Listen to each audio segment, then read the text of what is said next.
23. Fico parada no corredor, com a mente em disparada. Tenho 17 anos e, apesar de ter brigado com meus pais por ser mais responsável do que eles pensavam, não estou preparada para tomar essa decisão. Entro na sala do tribunal, com as ideias longe de estarem em ordem, e meu plano, antes tão claro, agora é um borrão em minha mente. Não sei nem qual a coisa certa a fazer agora. Eu que sempre tenho tanta certeza. Meu raciocínio preto no branco agora está confuso e cheio de tons de cinza. Procuro arte no salão, apesar de saber que acabei de vê-lo disfarçado lá fora, ainda tenho esperança de que ele tenha entrado com o público. Ao olhar para trás, não acredito no que vejo. Carrick está nos fundos, com o boné abaixado, os braços cruzados, os ombros levantados como se fosse um guarda-costas vigiando a porta. Nossos olhos se encontram, mas nenhum de nós esboça reação. Ele está com os imperfeitos no fundo, como se já fosse um deles. Estou mais do que emocionada pela presença dele, e meus olhos se enchem de lágrimas. Fico pensando se ele quis assistir ao meu julgamento ou se o obrigaram, assim como fomos obrigados a ouvir o homem sendo marcado. E se por acaso ele estiver sendo forçado, então é porque há uma lição a ser aprendida. Ou ele está me dando apoio, ou estão tentando assustar. O vovô abre um sorriso e me faz sinal de positivo. Juniper se senta ao lado dele, parecendo minúscula e amedrontada. Ela abre um sorrisinho. Fico feliz por ela estar ali. Fico em paz ao vê-la, no mínimo, com vergonha de mim. O julgamento começa com a minha primeira testemunha de caráter, Marlene, minha amiga desde os 8 anos. Ela está nervosa, mas é a lei. E ela é leal.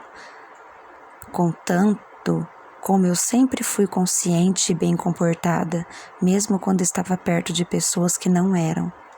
Acho que ela me descreve bem. Lógica, leal, engraçada, mas que sempre segue as regras. É a primeira vez em 2 dias que me reconheço na descrição de alguém e fico feliz por ter sido descrita como uma pessoa entediante para uma adolescente. Senhorita pronta. Você acredita que o caráter de Celestine Norte é imperfeito? Pergunta a Bosco. Ela me olha e há lágrimas em seus olhos, mas ela fala com firmeza. Não, de jeito nenhum. Obrigada, senhorita. O papai fala por si e pela mamãe.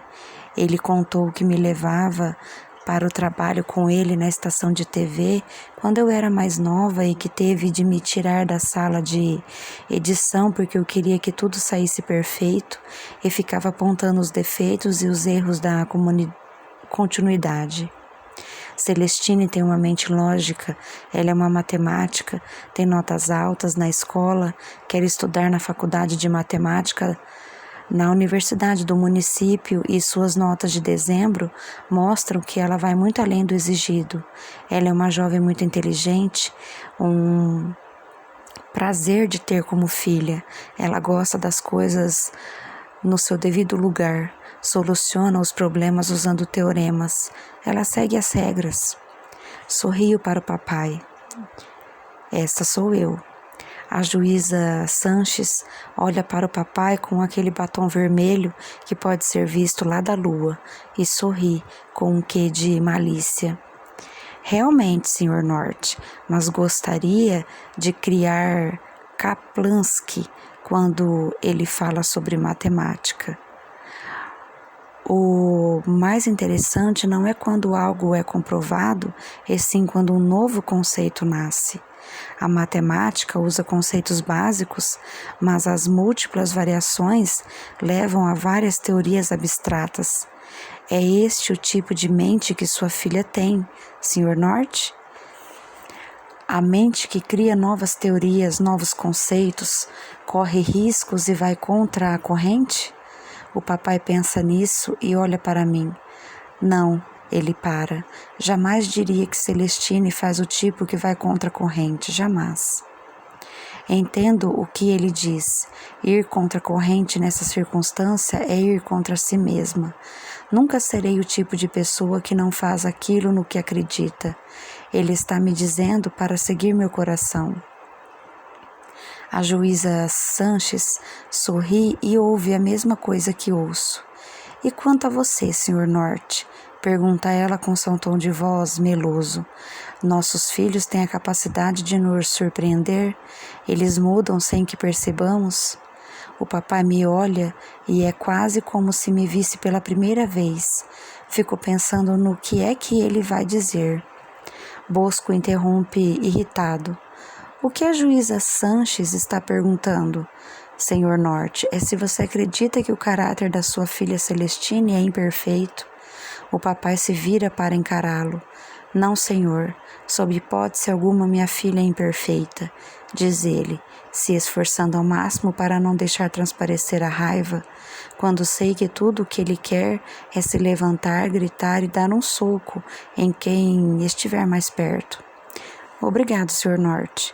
Então Margarete e Fiona têm seu momento de glória. Quando ouço o depoimento delas, parece que estão falando sobre outra pessoa, não eu. Nunca fui tão corajosa assim, se bem que estou ouvindo duas palhaças completamente irracionais. O que dizem sobre as regras dos imperfeitos e sobre nós não faz mais sentido para mim. Elas só provam que eu estava certa em fazer o que fiz no ônibus. Senão eu estaria apenas igual a elas. A participação do Sr. Barry não é tão performática quanto eu achava que seria, como nos filmes, andando de um lado para o outro e se pavoneando pela sala como se estivesse dançando. Ele age com absoluta normalidade e é muito direto, e assim parece mais digno de credibilidade. Mas é rápido e inteligente e usa tons, nuances e pausas com mais rapidez do que Juniper seria capaz, acredito. As mulheres desconfiam dele, mas não podem deixar de gostar dele. Ele é charmoso e interessante. Ele, ainda, não as está chamando de mentirosas. Ele lhe conta a teoria que Bosco criou e de que eu estava tentando proteger as pessoas do ônibus de um homem imperfeito. Elas refletem.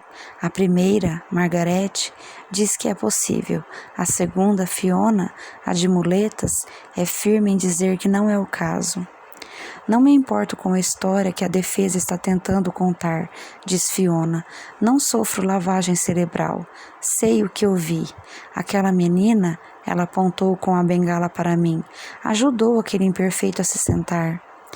O público irrompe diante da acusação dela e algumas pessoas da imprensa correm para transmitir a notícia.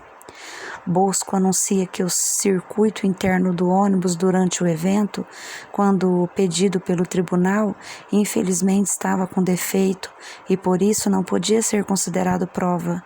Não tenho dúvidas de que Bosco está tentando mexer uns pauzinhos em meu favor e esconder a prova que poderia me destruir. Bosco diz que devemos levar em conta que isso é apenas a visão das pessoas no ônibus e não algo que podemos ver para nós mesmos. Suponho que se eles pudessem testemunhar meus atos, seria pior para mim. Ao menos eles podem decidir sozinhos se acreditam nas testemunhas ou não. Fico feliz pelo truque dele. Eu me dou conta, enquanto todos mencionam o velho, de que nem mesmo sei o nome dele. Nunca perguntei e ele jamais foi citado, como se não fosse importante. O caso gira em torno daquele homem e mesmo assim ele é deixado de lado como se não fosse nada. Não quero perguntar ao Sr. Barry, não quero que achem que estou com pena do homem, que tenho empatia por um imperfeito. Preciso que o Sr. Barry acredite em mim acima de tudo. Quando o julgamento finalmente é interrompido para o almoço, rapidamente me viro para o meu avô antes de ser levado embora. Pode me dar mais informações sobre o velho? Sussurro no ouvido dele. Ele fez que sim, com uma expressão intensa, e sei que não me decepcionará. Todos voltam para suas vidas depois do meu show e os repórteres continuam a dar as notícias do lado de fora. Fico feliz por podermos aguardar numa sala perto do tribunal para eu não ter de cruzar o pátio novamente. Sento-me com meus pais, Juniper e o Sr. Barry na sala de espera, comendo petiscos e biscoitos, com enjoo por causa da fome e incapaz de comer ao mesmo tempo. Agradeço a companhia de todos, mas não digo nada. Estou satisfeita por estar longe do barulho todo, longe da atenção não solicitada, por não ter de me preocupar com as pessoas alisando todo o meu corpo, minhas expressões faciais, minhas reações, como me sento, como ando, posso relaxar. Tina entra na sala e me entrega um envelope, e sei que é do vovô. Ele não me decepcionou. Sem saber de quem é aquilo, o Sr. Barry e a mamãe olham como se fosse uma granada, e é exatamente o que me parece quando leio o que está escrito. 24. O que leio na carta do vovô é isto. Clayton Barney, o velho do ônibus, era o CEO da editora Beacon, com um diploma de literatura inglesa da prestigiada Universidade Ruming. Ele conheceu a sua esposa na faculdade e eles se casaram aos 26 anos. Eles têm 4 filhos. Tornou-se CEO da editora Beacon aos 42 anos e na época foi elogiado por sua liderança, inteligência e capacidade de levar a empresa adiante. Ele assumiu riscos e todos foram recompensados, exceto por um. Por causa desse fracasso, por correr riscos, ele foi obrigado a pedir demissão de seu emprego e, como um aviso para todos os funcionários da empresa, foi trazido ao tribunal e considerado imperfeito. Por tomar uma decisão errada no negócio, ele recebeu uma marca na têmpora, e por ter mentido a respeito disso para seus colegas e tentando acobertar suas ações, sua língua também foi marcada. A esposa dele morreu há 2 anos e ele sofre de efizema. Ele havia saído de casa naquele dia sem seu tanque de oxigênio. Por fim, assumo o banco das testemunhas. O salão está superlotado. Vejo Carrick nos fundos, os braços cruzados ao lado da mulher com cabelo curtinho que fez sinal para mim no pátio. Juniper está na primeira fila ao lado do vovô. O vovô me olha e meneio a cabeça, avisando que recebi o envelope. Ainda não há nenhum sinal de arte, mas pensar que ele pode estar lá fora, disfarçado, é melhor do que nada. Todos sabemos o que aconteceu no ônibus, diz a juíza Sanches, dando início a tudo.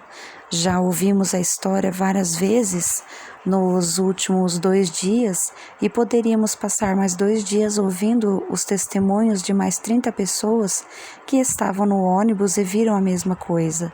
Seu advogado, Sr. Barry, nos disse que você aceita o que as pessoas viram e o tribunal agradece sua compreensão e respeito pelo nosso tempo. Então não vamos lhe perguntar novamente o que aconteceu. Também entendemos que a única diferença entre sua história e a dos demais é que eles dizem que a viram ajudando o velho e que você diz que estava tentando se livrar dele. E sendo que a maioria diz que a viu ajudando o homem, você diz que ele se sentou sozinho, verdade? Respiro fundo. De repente o silêncio é quebrado e há protesto na sala. 4 pessoas, 2 mulheres e 2 homens. Estão de pé, gritando, os punhos cerrados, levantados, apontando o dedo para mim. Eles gritam uma única palavra: mentirosa.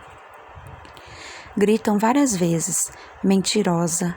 Ordem. Bosco bate com o martelo na mesa. Ordem. Se vocês não fizerem silêncio, serão retirados do tribunal. diz a juíza Sanches, erguendo a voz. 3 deles se sentam e param de gritar, mas uma das mulheres continua. Nosso pai não fez nada de errado. Nosso pai seguiu as regras. Você é uma mentirosa, Celestine Norte. Você deveria ter vergonha, deveria ter nojo de si mesma. Os guardas se aproximaram dela e assim que põem as mãos nela, os outros 3 se levantam para defender a irmã. Estou tão perto de pedir desculpas aos filhos de Clayton Byrne, mas minha boca fica seca e meu coração bate furiosamente. O que você está fazendo não é certo, um dos filhos grita, me encarando. Você deve permanecer calado, diz a juíza Sanches. Caso se manifeste novamente, será retirado do tribunal. Os 4 ficaram em silêncio e se sentaram. Uma das filhas começa a chorar e é consolada pelos demais. Meu coração começa a palpitar, a respiração falha, todos os olhos estão em mim, me julgando, pensando coisas sobre mim. Tudo isso para provar que não sou imperfeita, e agindo assim, me sinto menos do que perfeita, sinto que estou errada. Tudo bem, Celestine? O Sr. Barry me observa atentamente.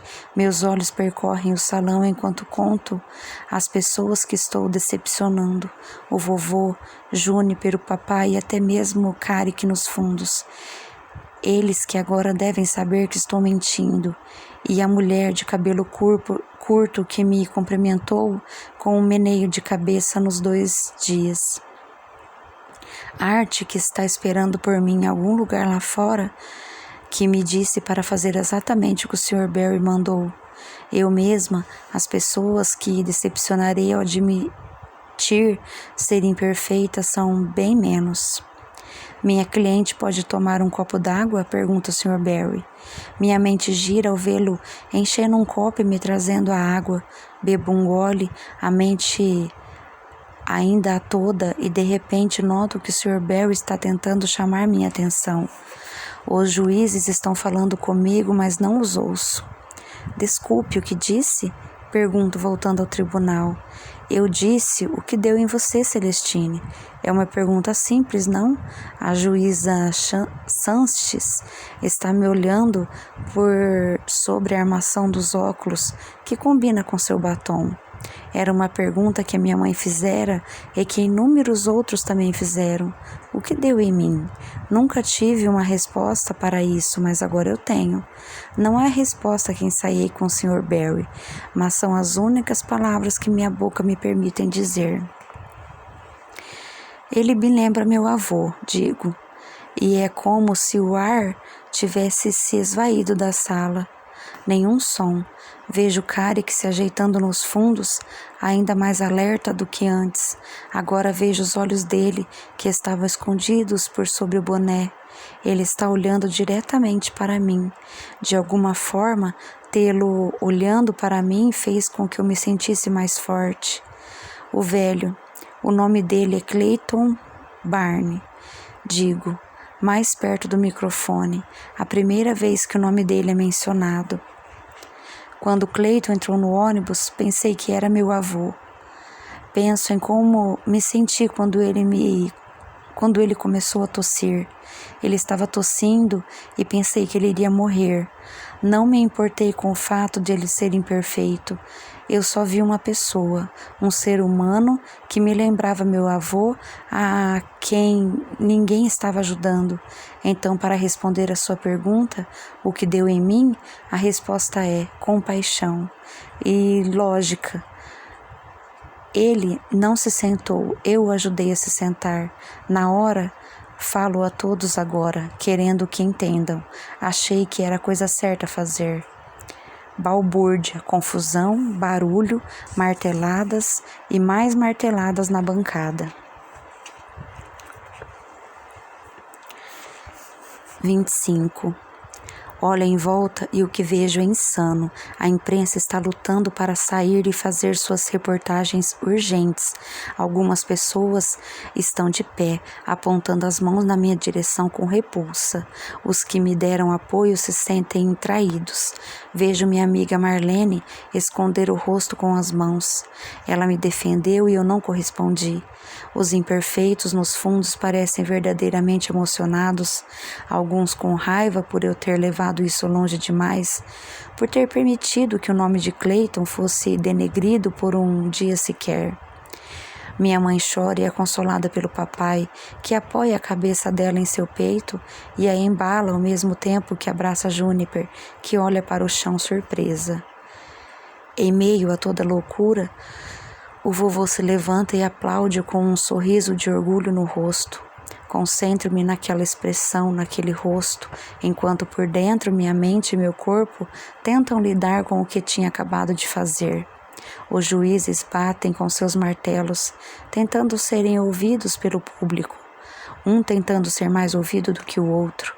Os imperfeitos estão emocionados, como se fosse uma vitória para eles. Eles se abraçam, tomando cuidado para não se reunirem em grupos maiores do que 2. Os filhos do velho se abraçam, chorando e felizes pelo nome do pai ter sido limpo. Não espero receber nenhuma gratidão por algo que deveria ter dito desde o início. Vejo Carrick na última fileira.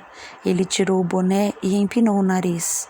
Está imóvel e firme em meio a toda a confusão ao nosso redor, balançando a cabeça em minha direção num sinal de apoio, seus olhos nos meus sem se mexer. Concentro-me nele. Finalmente não está me julgando. Finalmente não ri de mim. Não tinha percebido que era o respeito dele o que eu tanto queria, mas agora percebo que, sem nem mesmo ter conversado com ele, sabia o que ele pensava de mim e concordava com ele. Sei disso porque, a despeito do horror dentro de mim, quanto ao que estava por vir, estava satisfeita. Concentro-me em Carrick. Mesmo depois que Tina e Bark vêm me pegar, eu o observo imóvel, forte e em silêncio, como a rocha do seu nome.